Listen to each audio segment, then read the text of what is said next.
Welcome to the training for the BPA Option 1 Custom Project Calculator version 2.0.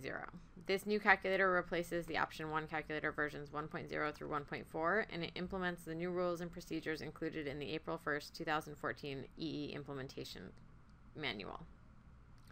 This calculator is used to report all reportable custom projects that are completed by an Option 1 utility or any project using the large project fund or requesting project progress payments. You can use this calculator to complete all of the required information. Funding sources for these projects may include the Energy Efficiency Incentive, the EEI, the Large Project Fund, or self-funding, but non-reportable projects should be entered into the Option 2 calculator. Before we get started walking through the calculator, a couple of general guidelines to follow when looking at this calculator. First of all, cells are colored blue before data is entered and then turn gray after data is entered in most of the tabs.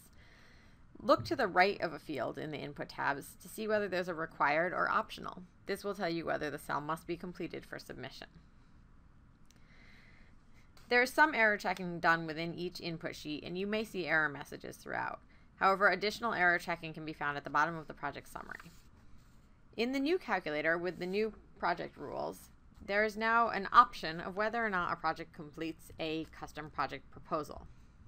You will see along the bottom of the spreadsheet are all of the various tabs.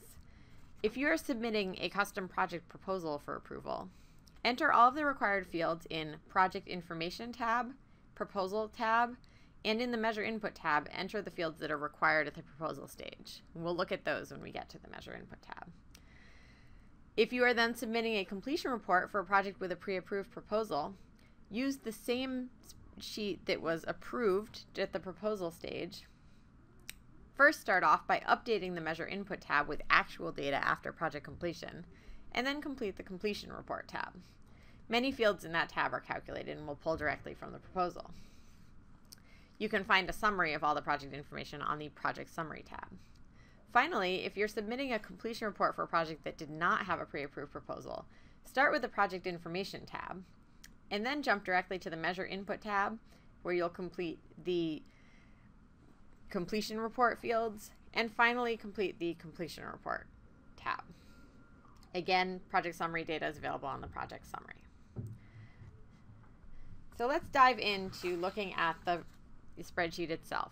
So in each tab, I'll walk through each of the fields and give a little explanation where some are not clear. First of all, the Project Information tab. This is a new tab that has been added into version 2.0 and was not present in earlier versions of the calculator. It was added because of the shift to an optional proposal, so some basic project information is required regardless of whether you are submitting a proposal for a review or jumping straight to completion report. So start off on this Project Information tab. The first important question at the top is, are you submitting a proposal? This is a yes or no drop-down. If you are not submitting a proposal and select no, some of the fields in the Proposal and Measure Input tab will show as optional rather than required. However, for the sake of this demonstration, we're going to keep it with yes, submitting a proposal, so that we can walk through the Proposal tab. The information in Project Information is fairly basic. It requests the project name, the serving utility, which can be selected from a drop-down list, the company name of the company where the project is taking place, mailing address, city, state, zip, and then information about the actual facility where the project takes place, including the building name. This is an optional field, but can be used to differentiate different buildings, perhaps on a single site. For example, if it was a university, had a single address, but you wanted to note which building was actually had a project. Then moves down to project contact name to include contact information at the facility. In row 20 is an important field if this is an energy smart industrial project, or if you worked with a BPA outreach engineer on the project, the name could be filled in here to help track the best contact for it. Moving down, the next set of fields speak to actual characteristics about the project. So first, selecting project sector. This is a drop-down: commercial, industrial, agriculture, residential, utility system efficiency. Moving down, then, other building uses are required and optional. The primary building use identifies how the building is used. Secondary building use, if there's more than one use, for example, if it's a combined office and retail space. If it's an industrial project, it will request process type to identify what kind of process is taking place there. In row 25 is resource opportunity type. What this really means is this a retrofit project, new construction, or major renovation? This is an important field because it helps determine which measures should be used. A yes/no for the federal sector, because federal projects are tracked separately. If this is taking place at any kind of federal building, a post office, Forest Service site, you want to select yes for federal sector. Otherwise, just select no. Utility assigned project ID, so what ID the utility is assigning, and unique site ID, which is often an account or meter number. Finally, the last fields identify the association for these projects. So if it's an industrial project, is the yes or no, is the project associated with an energy project manager via the Energy Smart Industrial Program? And if so, the name of that. If the project used a technical service provider, either through BPA or through the ESI program, the TSP number could be input here. And then the last required field for input is a brief project summary. So this would just be a high-level summary of what the project is. For example, build new school with high-efficiency equipment. And below that is the utility retail rate. The utility retail rate is now an optional field because requirements around project payback have been eliminated from the custom project rules. However, it may still be useful to include the utility retail rate so that project payback can be calculated. That concludes the user input section of the project information tab. After the custom project calculator is submitted to BPA, BPA will generate a BPA assigned project ID and will populate row 38. So if you were submitting a proposal, when you receive the approved proposal calculator back, it would include an assigned project ID. At this point, assuming that you are submitting a proposal, we will move on to the proposal tab. The proposal tab looks an awful lot like what the proposal looked like in previous versions. However, all of the basic information has now been moved to project information. So proposal includes the date the proposal submitted, who's submitting it, and when the project start date is. The project start date is an important date because it is this date that is used to calculate the eligible incentive for the project. So this is a key date and will have an impact on the incentive level if incentives have changed over time. The next section also includes some new changes in version 2.0. So this is the estimated funding and payment information.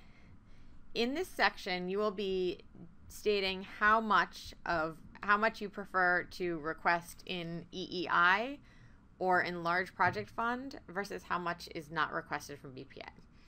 It may be useful to complete this section after you've gone through and completed the Measure Input tab so that you have a sense of how much the incentive is going to be. But we will walk through it at this stage to give an understanding of the fields. So the new characteristics in this section are the option, this question, would you like to request EEI as a percentage of total available reimbursement? If no, request based on dollar amounts. So this now allows you, if you select no, you will be able to define how much how much EEI you would like in a whole dollar amount. If you select yes, you will define it in percentages, just like the previous versions of the calculator. So first, we'll show yes and then no. You may see that the color of the cells below change when you change the yes, no. And that is because the gray cells are not required for entry, only the blue cells. So if you have said that you want to request based on whole dollar amounts, only the whole dollar amount cells will be blue. The next selection is whether you'd like to use large project fund. Again, if you select yes, the large project fund request cells turn blue. If you select no, it remains gray. So then when you are ready to populate these cells, if requesting in percentages, this is simply how much BPA reimbursement would you like requested in EEI. So if the project is eligible for $10,000 of BPA reimbursement, you wanted $5,000, you would select 50% here, and then the other fields would calculate. Down in row 20, if you are using the dollar amount requesting, if $10,000 is available and you only wanted to request $5,000, you could just enter $5,000 here. And then the field gets grayed out to show that you've already entered that. The other fields are calculated. Again, look to the right in this column F. You can see that that field is calculated. So moving down, in row 24 is the question of expected total payment to end user. This field is a required field when the project is claiming some self-funding. So do refer to the BPA EE implementation manual for the definition of self-funding, but the calculator will do the math and figure out if there is self-funding being claimed. Basically, if you're requesting less than the total available BPA reimbursement, this field will be required. So at any time that you're requesting less, you will have to input here. And then in row 25 is an are you requesting progress payments? That's a yes, no as well. And if you select yes, the progress payment sections will be required below. Finally, there's an optional field in row 27, utility end user payment rules. So if you have chosen to apply different rules to your project and you would like to note that, either for you to remember or for somebody else, such as an Energy Smart Industrial partner working on the project, you could enter it here. For example, if you cap your incentives at 50% of project cost rather than the 70% that BPA caps at, enter it here as a reminder. So moving down below the payment section, had we selected that we wanted progress payments, the request for progress payment section would be required. This section requires completion of a checklist simply to verify that the project meets all of the requirements of progress payment as defined in the implementation manual, and then requires a summary of the project payment requests. Within this summary, it is important to include how many milestones are expected, the total amount of reimbursement at each milestone, and the expected dates of the milestone. And there is more detail on that in the implementation manual. The next section is additional project information. These are additional fields that may be used as desired. Some have been used in the past and remain available for use. From here, we get into more descriptive sections of the proposed project, baseline, and costs. So the proposed project description, simply a description of the existing system or the baseline. Note on each of these fill-in sections, if there's not enough room here and you are attaching a file, please include the full file name within the box and a brief summary. Including the full file name helps to ensure that we're looking at the correct file when doing reviews and not confusing different files that may have been submitted for the project. Describing the proposed system is next. Again, the request to please include the file name and a brief summary. Once that information has been input, the next step is the proposed energy savings estimates and calculations. So this would include non-energy benefits and operations and maintenance changes if applicable. And the next section is the proposed measurement and verification plan. So we want you to include the baseline conditions, any pre-metering being done, the post-metering that will be done, and what kind of model will be used to estimate the savings.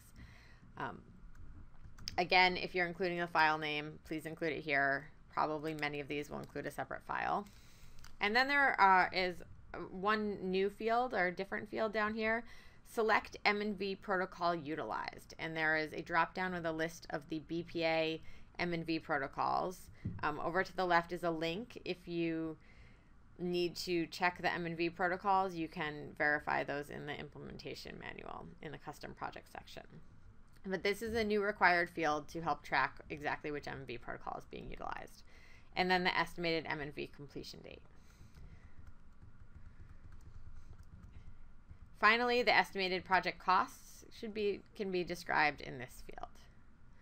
And after completing all of that information, at this point, in order to really complete the eligibility criteria checklist, you would have to jump to the Measure Input tab to enter some measure data, but we'll come back to that. There are some changes in the eligibility criteria checklist. Most of these fields are now calculated because they really are driven off of things that are happening elsewhere in the spreadsheet, in the calculator. There are 2 fields remaining that you do have to select a yes or no that could not be verified by other data. So the first is this project does not result in fuel switching. And then number 3, the expected life of the energy savings for each measure is greater than 1 year. You can find that measure life in the measure list tab, but it is a yes/no requirement. And then they're auto-populated if the measures are designed to result in energy improvements, improvements in the energy efficiency. If there are energy savings, this populates with yes. The proposed baseline exists. If you've entered a baseline, this is yes. The proposal includes M&V plan. So again, if you've entered an M&V plan, this is yes. And then the expected project benefit cost ratio meets the current minimum BPA requirement. That is self-populating and calculated. However, keep in mind that the rules have now changed around the BC ratio for projects. So if your project has savings of 200,000 kilowatt hours or less, this is going to show up as not applicable because there is no longer a BC ratio screen and requirement for those small projects. For all projects over 200,000 kilowatt hours, they will still be required to have a benefit cost ratio of 0.5 or greater. And field D147 simply displays the BC ratio so that you can see it. Now you may notice when looking at the calculator, that is the end of the utility input section. However, below it is BPA proposal approval. And the top section of this looks very similar to how it has always looked. However, you may notice when you scroll down that we have now added review checklists for BPA use only. So these are checklists that BPA has used to verify that all of the requirements of the projects are met and to review them. We've now included them in the calculator, both so you can have visibility after the proposal and to just consolidate all the information about the project in a single place. That concludes the proposal section. Now, if we were completing a proposal, we would have completed the measure input as well. So we're going to move to measure input next. The measure input tab has not changed from previous versions.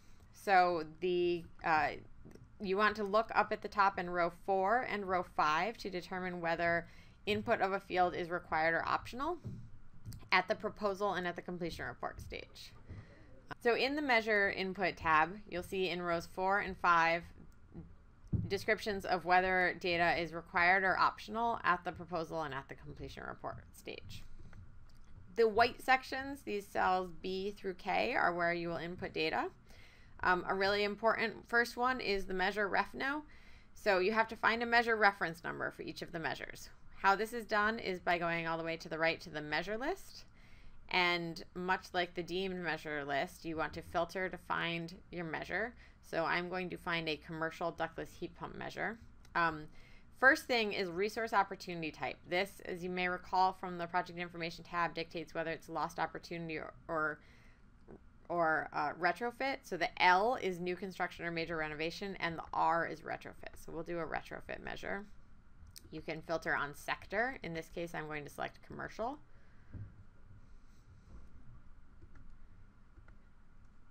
Filter on end use. In this case, it's HVAC. Category. In this case, I'm going to do HVAC system improvements. And then technology activity practice. And I'm doing ductless heat pumps. So I'm going to look down to the D, ductless heat pumps. Okay. And there's my measure. And now over here in A is the reference number. So I'm going to copy that, come back over to the measure input, and paste that number. And then you can see in column A, ductless heat pump shows up. And the other information is fairly straightforward. Measure name. For measure cost at the proposal stage, you would just input the estimated. Site savings at the proposal stage, it's just going to be estimated kWh savings. And then if there are any annual non-energy benefits or annual O&M cost change, would input those under the estimated. So at this point, if you were doing a proposal, if you had just input the measured input and then returned to the proposal to complete the funding section, the proposal would be complete at this stage. And at this stage, on the project summary tab, the project proposal information would populate. Now note on the project summary, if you scroll down below the summary, you can see a number of errors. So both because this part isn't filled in thoroughly and because I intentionally selected a measure that didn't match the project sector, you can see a couple of errors here. So the measure doesn't match the project sector. because it says industrial on the project information tab, and I've selected a commercial measure. So it's always a good idea after completing the form to check this error section, just see if there are any errors here. The form will still calculate it with some of these errors in there. However, when you submit it for review and approval by BPA, it may get returned to correct some of the errors. So at this stage, you would have completed a project proposal if you were completing a proposal and after that submitted it to eedocs@bpa.gov for review and approval. Once you've received the approved calculator back, you want to save that calculator for when the project completes. So at this point, we're going to assume the project is completed and you're ready to report it. So if you've done the proposal, you would go straight to measure input as we discussed at the beginning.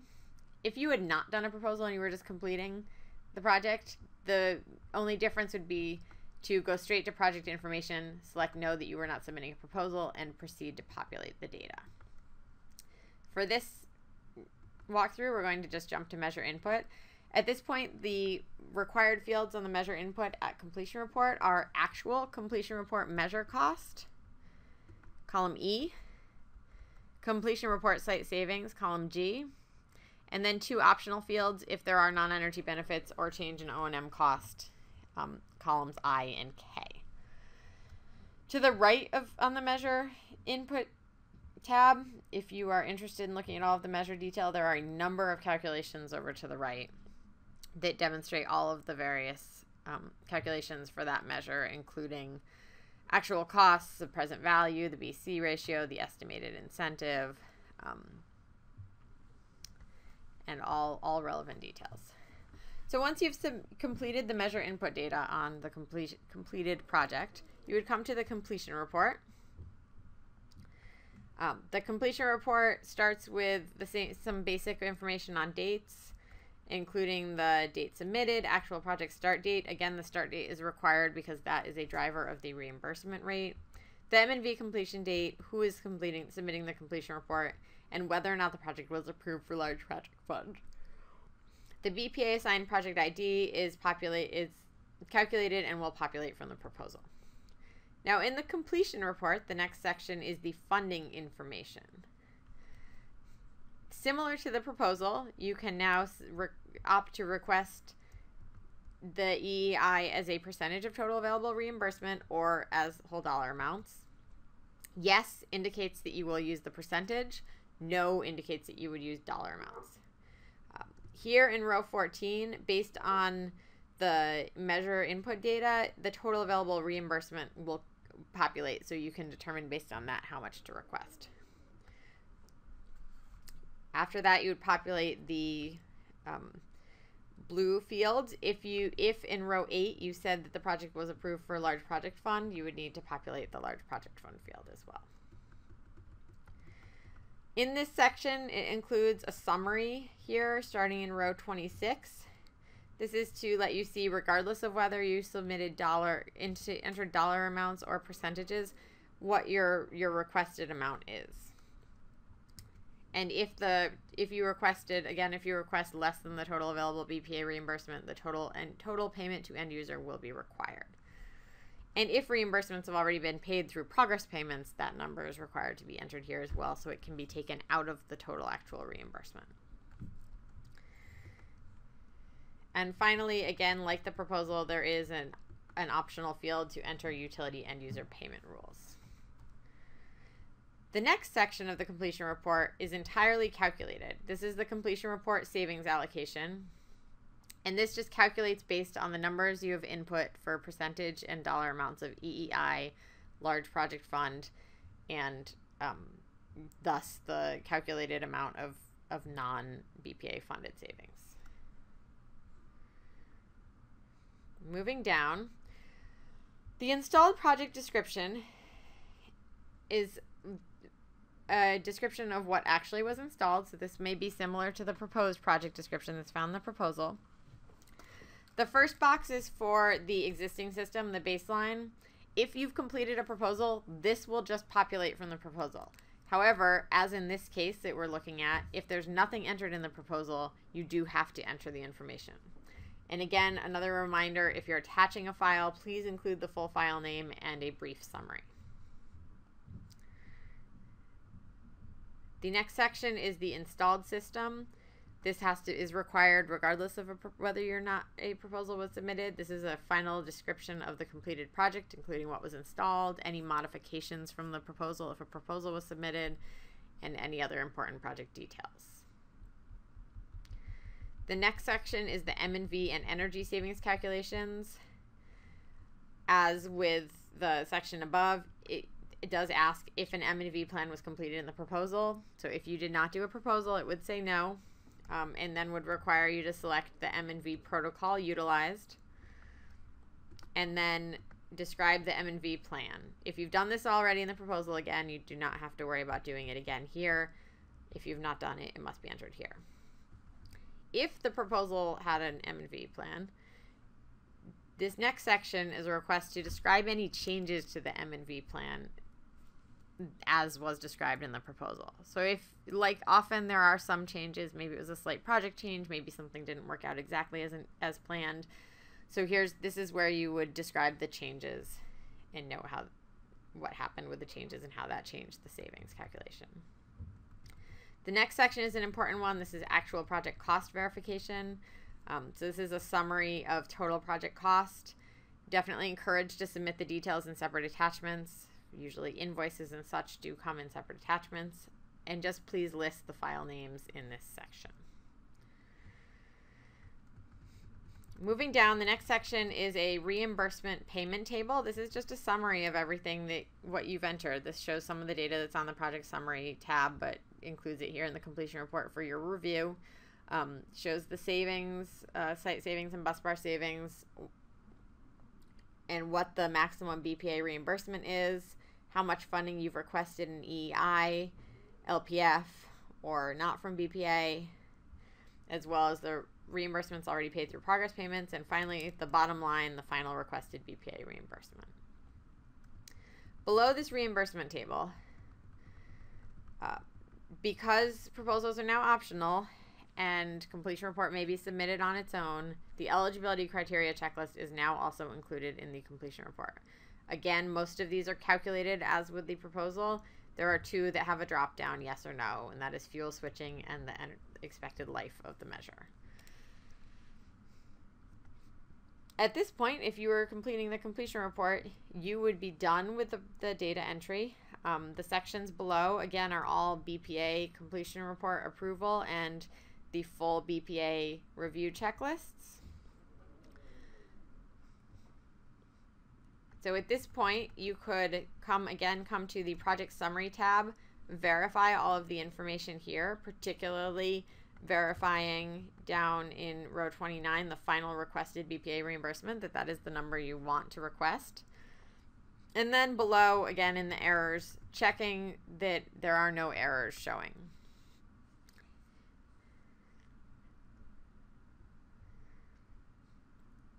So at this point, having completed the completion report section of the calculator, as with the proposal, you would send the completed calculator to eedocs@bpa.gov and include with that calculator all of those attached files that you may have referenced throughout the calculator.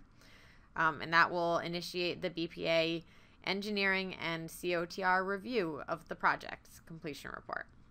A reminder that these calculators cannot be submitted into the IS 2.0 system through customer portal until after the COTR and engineer have completed their review and approval of the project.